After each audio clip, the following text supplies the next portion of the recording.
President Trump pushed his plan for the U.S. to take over Gaza after moving Palestinians out of it, all as he sat next to a U.S. ally who vehemently disagrees with him. The King of Jordan chose his words carefully and deflected at times when he was asked directly if he was on board with the president's view that the millions of Palestinians who live in Gaza should be moved out during this moment in the Oval Office today. We're not going to have to buy. We're going to have Gaza. We don't have to buy. There's nothing to buy. We will have Gaza. What does that mean? No reason to buy. There is nothing to buy. It's Gaza. It's a war-torn area. We're going to take it. We're going to hold it. We're going to cherish it. And Mr. President, take it under what authority? It is sovereign territory. Under the U.S. authority. My source tonight is the former NATO Supreme Allied Commander, Admiral James Stavridis, whose responsibilities included Afghanistan, Libya, the Balkans, Syria, and much more.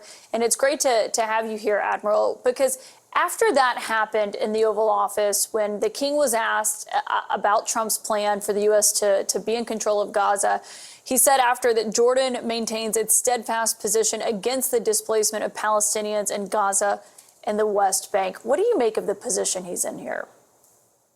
Well, King Abdullah, a gracious, charming man, is never going to create a huge scene sitting in the Oval Office. But there are clearly kind of three big problems with this idea. Number one, the Palestinians themselves, they look at that land as sacred, very much the way the Israelis look at that land as sacred. They're not going to simply allow themselves to be removed.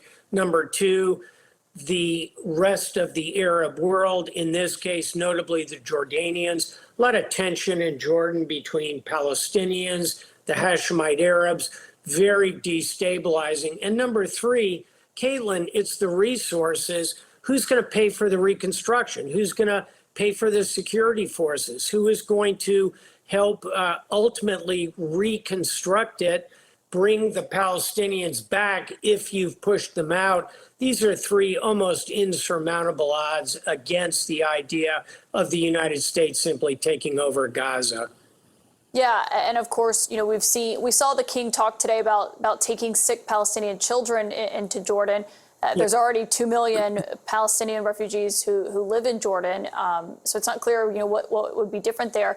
But on this notion of the U.S. taking over Gaza, when you hear Trump say that it would be the U.S. authority to take it, that he wouldn't have to buy it, as he was responding to a question about that, what is your view of that? Do you know of any legal authority that would be? Of course not. And I think we have to kind of stack this alongside the other mergers and acquisitions, M&A process the United States seems to be talking about. Number one, Greenland. Are we going to take over Greenland? Number two, the Panama Canal. Number three, is Canada going to become the 51st state? I can assure you the Canadians don't think so. And number four, Gaza. The idea that the United States is simply going to announce that it now owns new properties around the world as though we're purchasing them through a real estate conglomerate just doesn't make a lot of sense. Before we go, what are your thoughts on the ultimatum that Trump and Netanyahu have issued, saying Hamas needs to release the hostages by this Saturday? Trump saying all of them by this Saturday, or as he warned, all hell is going to break out. Do you think that is something Hamas will be responsive to? Actually, I do.